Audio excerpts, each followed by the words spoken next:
প্রিয় শিক্ষার্থীবৃন্দরা, কেমন আছো তোমরা সবাই? আসলে তোমরা সবাই ভালো আছো। তো আজকে আমরা পড়তে চলেছি বাংলাদেশের প্রকৃতি। ষড় ঋতুর দেশ বাংলাদেশ।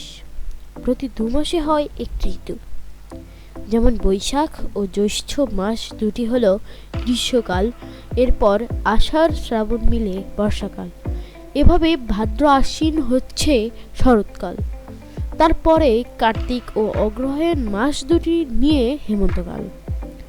পৌষ আর মাঘ মাস হলো শীতকাল, ফাল্গুন ও চৈত্র এই 2 মাস বসন্তকাল। এরকম ভাবে 6টি ঋতুই প্রত্যেক বছর আসা যাওয়া করে। পৃথিবীর সব দেশে কিন্তু 2 মাসে একটি ঋতু হয় না। অনেক দেশে 2টি থেকে 3টি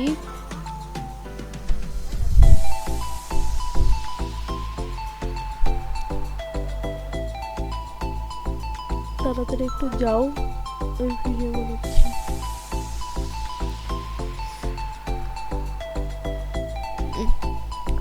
অনেক দেশে 2টি থেকে 3টি ঋতু দেখা যায়, খুব বেশি হলে 4টি ঋতু।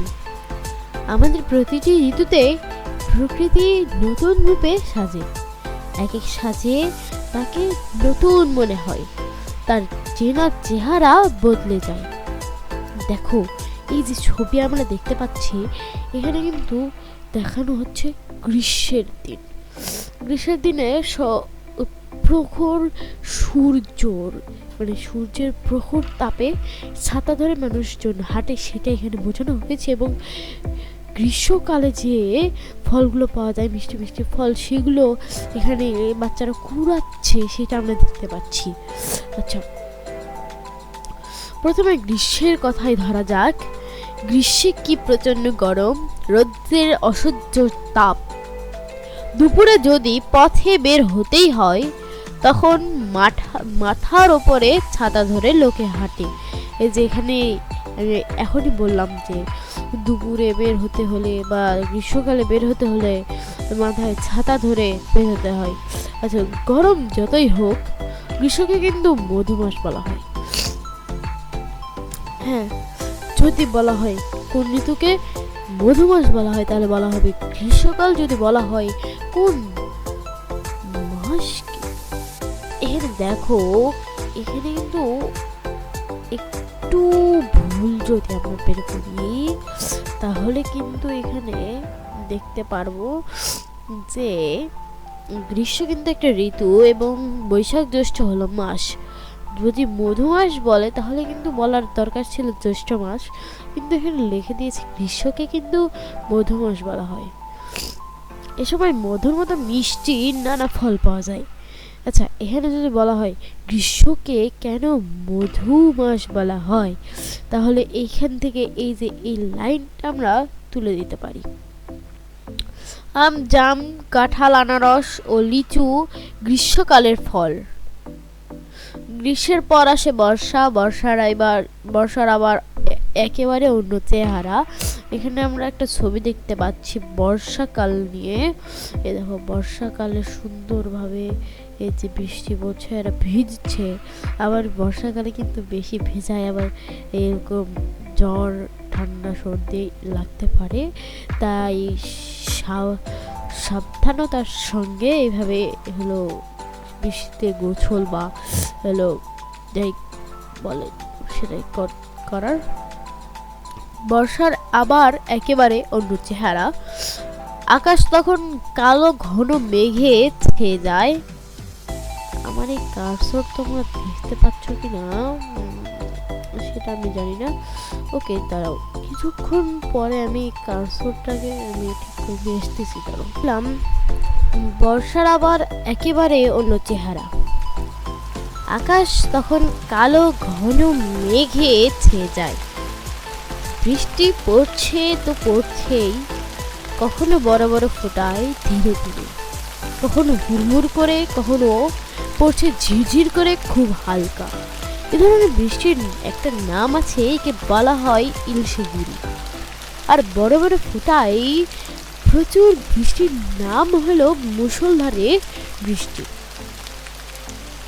কখনো আবার পড়ে ঝমঝম বৃষ্টি, নদীতে তখন ঢল নামে। বর্ষায় ফোটে কদম, কেয়া ও আরো নানা ফুল। বর্ষার পর আসে শরৎ। শরৎ এলে আবার সব পাল্টে যায়। শরৎকালে আকাশে সাদা মেঘ পেঁজা তুলোর মতো ভেসে বেড়ায়। আকাশ হয়ে ওঠে ঘন নীল। এ সময় ফোটে শিউলি ফুল। নদীর পার সাদা কাশফুলে ভরে যায়। শরতের পর পাকা ধানের শীষ নিয়ে আসে হেমন্ত। শুরু হয় ধান কাটা। এ সময় কৃষকের ঘর সোনালী ফসলে ভরে ওঠে। নবান্নের উৎসব ঘরে ঘরে আনন্দ নিয়ে আসে। হেমন্তের শেষ দিকে শীতের আগমন টের পাওয়া যায়। তখন ভোরবেলায় একটু একটু শীত লাগে। এ সময় উত্তরে হাওয়া বয়। উত্তর দিক থেকে আসা এ হাওয়া তখন খুব ঠান্ডা। শীতের রাতে লেপ কাঁথা দিয়ে গায়ে ঘুমোতে হয়। আচ্ছা, দিনের বেলায়ও গরম কাপড় পরতে হয়। শীতে খেজুরের রস দিয়ে তৈরি হয় নানা রকম পিঠাপুলি। এখানে আসলে খেজুরের রস নয়, খেজুরের রস দিয়ে তৈরিকৃত গুড় দিয়ে পিঠাপুলি তৈরি হয়। এখানে পরোক্ষভাবে খেজুরের রস দিয়ে কিন্তু পিঠাপুলি বানানো হচ্ছে। তাই এখানে লেখা রয়েছে শীতে খেজুরের রস দিয়ে তৈরি হয় নানা রকম পিঠাপুলি। গ্রামে পিঠা পায়েস তৈরির ধুম পড়ে যায়। দেখো, এখানে কিন্তু শরৎকাল, হেমন্তকাল, এই যে শীতকাল, বসন্তকাল, যেই শেষ হলো এই ঋতু, মানে শীতকালের কথা বলা হয়েছে এখানে, অমনি শুরু হয় বসন্তকাল। এ সময় ফুরফুরে সুন্দর বাতাস বয়। বসন্তের দক্ষিণা হাওয়ায় মন ভরে যায়। বসন্তে কোকিল ডাকে। কোকিলের ডাক বড়ই মিষ্টি। গাছে গাছে জেগে ওঠে নতুন সবুজ পাতা। নানা রঙের ফুলে ভরে যায় গাছ। বাংলাদেশে ৬টি ঋতু এভাবে আসে যায়। ষড়ঋতুর এত বৈচিত্র্য, সুন্দর রূপ পৃথিবীর আর কোথাও নেই।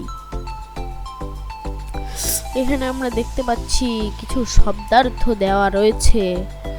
হ্যাঁ, ইলশে গুড়ি, মুষলধারে, পেঁজা তুলো, ষড় ঋতু, বর্ষাকাল, অসহ্য, গ্রীষ্ম, বিচিত্র, তারপরে নবান্ন। আচ্ছা, ইলশে গুড়ি ছোট ছোট আকারে বৃষ্টি পড়া, মুষলধারে বড় বড় ফোঁটায় বৃষ্টি পড়া, তবে ধীরে ধীরে। পেঁজা তুলো, তুলো টেনে আঁশ বের করা। এই যে এটা কিন্তু আমরা 24 সালের বইয়েও দেখেছি। এখানে 2বার স্পেস দিয়েছে। এটা কিন্তু গভর্নমেন্টকে দরকার ছিল 2বার স্পেসটা কেটে দিয়ে ঠিক করা। আচ্ছা, ষড় ঋতু, 6টি ঋতু। বর্ষাকাল, বর্ষার যে কালটা সেটাই। অসহ্য, যা সহ্য করা যায় না। গ্রীষ্ম, হ্যাঁ গ্রীষ্ম, গরমকাল, বিচিত্র, বিভিন্নতা, নবান্ন, বাঙালিদের উৎসব। এটা লিখলেই হবে। তারপরে বাংলাদেশে বছরে কয়টি ঋতু আসে যায়? বাংলাদেশে 6টি ঋতু আসে যায়। বছরের 12 মাসের নাম বলি এবং লিখি। বছরের 12 মাসের নাম বলি এবং লিখি। এটা কিন্তু তোমরা সবাই পারবে, তাই আমি এটা বলছি না, আমি বলে দেই। তাও গ্রীষ্মকাল, বর্ষাকাল, শরৎকাল, হেমন্তকাল, শীতকাল, বসন্তকাল। আচ্ছা, এইগুলো কিন্তু তোমাদের আবার ভালো মতো লিখতে হবে।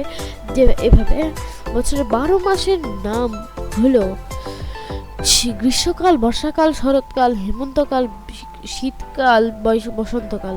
তারপরে আমরা দেখছি গ নাম্বার, কোন কোন মাস নিয়ে কোন কোন ঋতু হয় বলি এবং লিখি। এটা কিন্তু একটা বড়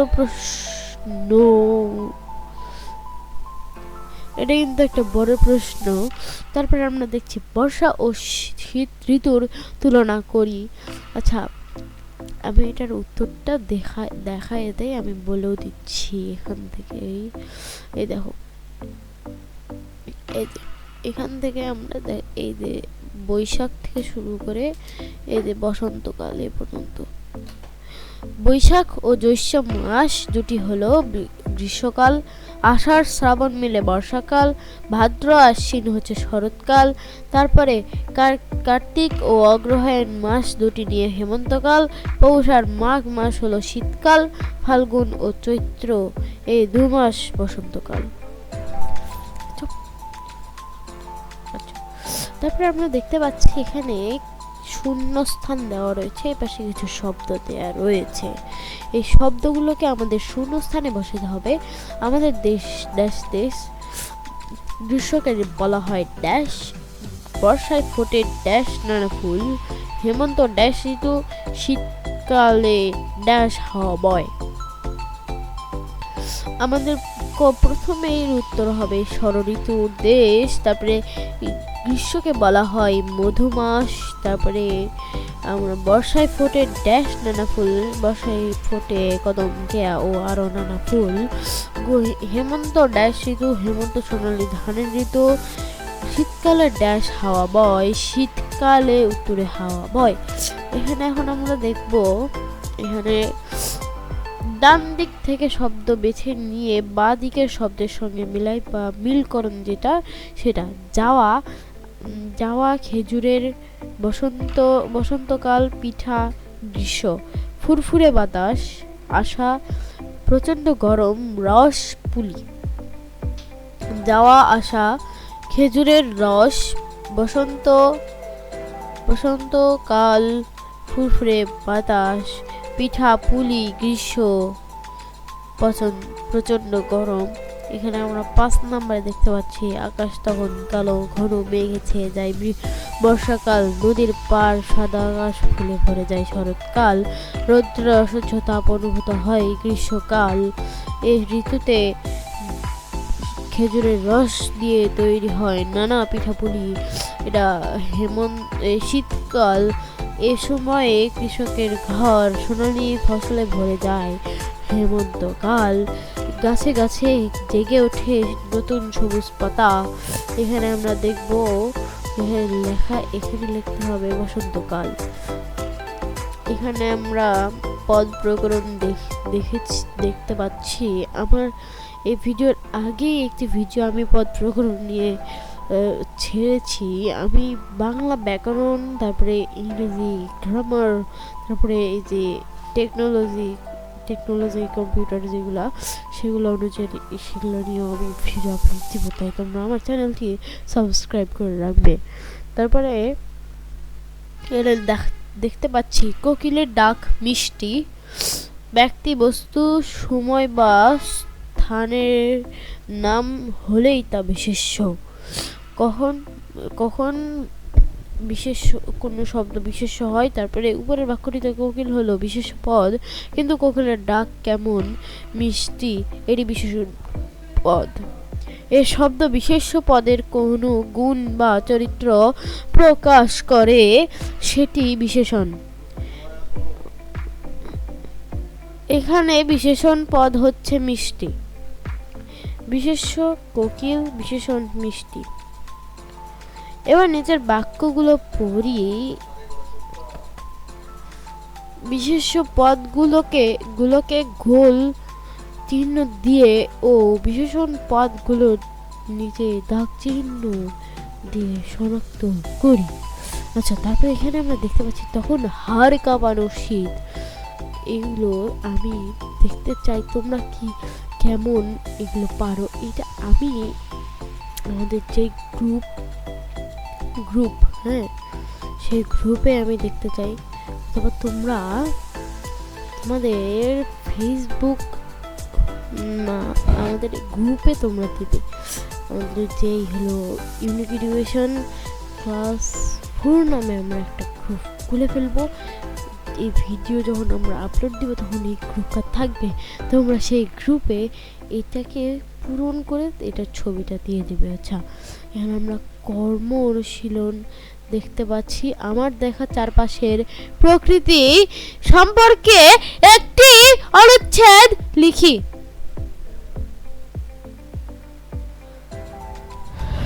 ওকে, এখানে আমরা দেখতে পাচ্ছি প্রকৃতি, আমাদের চারপাশের প্রকৃতি, যেটা প্রকৃতি দেখতে পাচ্ছ, এই যে এই প্রকৃতি, মানে আমাদের চারপাশে যে ষড়ঋতু এগুলোর উপরেই হলো অনুচ্ছেদ লিখতে হবে।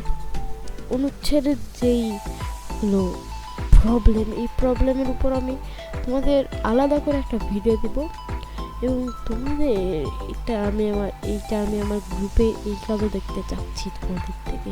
এরপরে ভিডিও আসবে অনুচ্ছেদ লিখি, এবং তখন হাড় কাঁপানো শীত এগুলা আমি সেকেন্ডলি আরেকটা ভিডিও বানাবো। সেই ভিডিওতে আমরা পালকে এই গানও পড়বো। তখন তোমরা এটা মুখস্থ করে নিবে আগেই। তারপরে এই যে জেনে নেই, এটা কিন্তু এটা মূল ভাব। আচ্ছা, এটাও তোমরা পড়ে নিবে, এবং তারপরে আমরা যে পড়বো বড় রাজা ছোট রাজা। এবং আজকে ভিডিও ছিল এই পর্যন্তই। তোমাদের কোনো কিছু বুঝতে সমস্যা হলে আমার কমেন্ট বক্সে বলবে, আমি সেটা ভালোভাবে আবারও বুঝাই দিব, সমস্যা নেই। তো আজকে ভিডিও ছিল এই পর্যন্ত, এবং দেখা হবে নতুন কোনো ভিডিওতে। ততক্ষণ পর্যন্ত আল্লাহ হাফেজ।